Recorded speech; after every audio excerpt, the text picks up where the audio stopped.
तो दिल्ली में पानी की किल्लत पर एक तरफ जनता परेशान, दूसरी तरफ राजनीति भी लगातार हो रही है और इसको लेकर काफी बेचैनी भी है। बीजेपी आज दिल्ली सरकार के खिलाफ सड़क पर उतरने की तैयारी में। एक रिपोर्ट देखिए।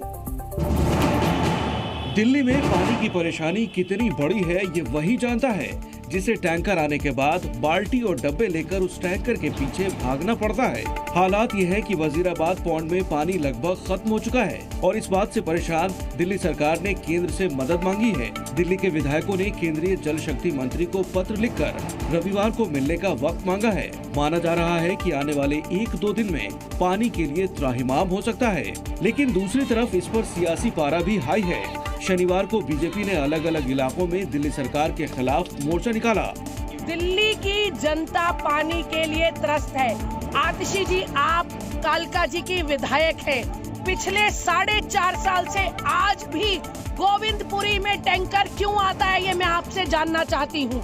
आपने क्यों नहीं वहाँ साफ पानी की पाइपलाइनें बिछा दी? किसने आपको रोका था? आज भी बीजेपी नेता और कार्यकर्ता दिल्ली में अलग अलग जोन में प्रदर्शन करने वाले हैं।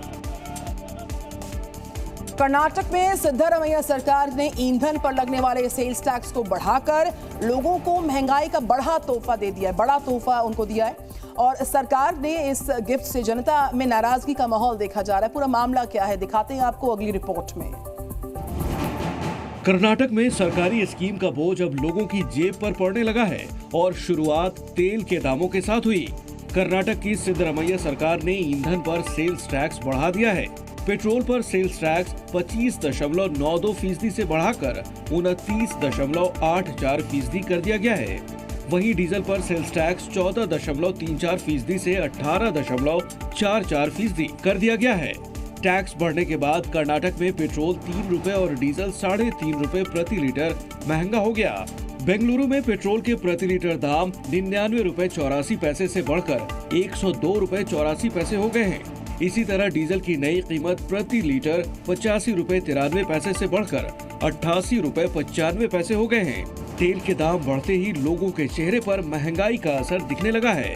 अमीर लोग तो भर देते हैं पेट्रोल, हमारे लोगों के किधर जाए? देखो बीपीओ में काम करते हैं हम, तो 15,000 सैलरी में ही पेट्रोल ही भरना पड़ेगा। महाराष्ट्र के पूर्व सीएम और एनसीपी सीपी शरद के मुखिया शरद पवार ने पीएम मोदी को धन्यवाद किया है। उन्होंने ऐसा क्यों कहा है, धन्यवाद क्यों किया है, बताते हैं आपको, देखिए रिपोर्ट। महाराष्ट्र में लोकसभा के बाद अब विधानसभा की तैयारियां तेज हो गई हैं।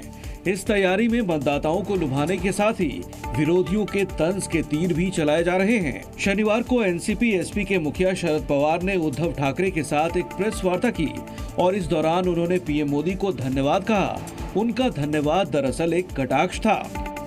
शरद पवार ने कहा कि जहां जहां प्रधानमंत्री का रोड शो हुआ और रैली हुई, वहां हमारी जीत हुई। इस वजह से मैं प्रधानमंत्री नरेंद्र मोदी को धन्यवाद देना अपना कर्तव्य समझता हूं। एमवीए के लिए राजनीतिक माहौल अनुकूल बनाने के लिए हम प्रधानमंत्री नरेंद्र मोदी को धन्यवाद देते हैं। महाराष्ट्र में लोकसभा चुनावों के प्रदर्शन के बाद आघाड़ी का कॉन्फिडेंस हाई है। वो विधानसभा चुनाव में भी एक साथ लड़ने का ऐलान कर चुकी है, लेकिन दूसरी तरफ शिंदे गठबंधन पलटवार करने की प्लानिंग कर रहा है। उन्होंने भी विपक्ष के खिलाफ अभियान की शुरुआत कर दी है।